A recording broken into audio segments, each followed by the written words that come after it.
Hi there, YouTube. Say you don't want air bubbles all over your lost wax casting. You could get this stuff, or you could get this stuff. Russman DeBubblizer surfactant. It's right in the name.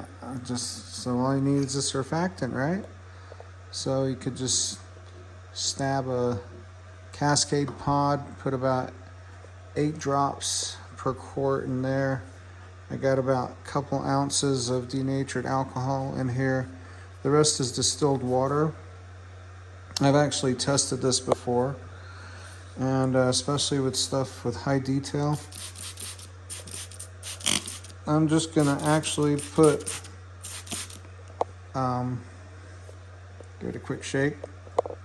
I'm gonna actually put I'm gonna add a mold to that to prove what it looks like without this stuff.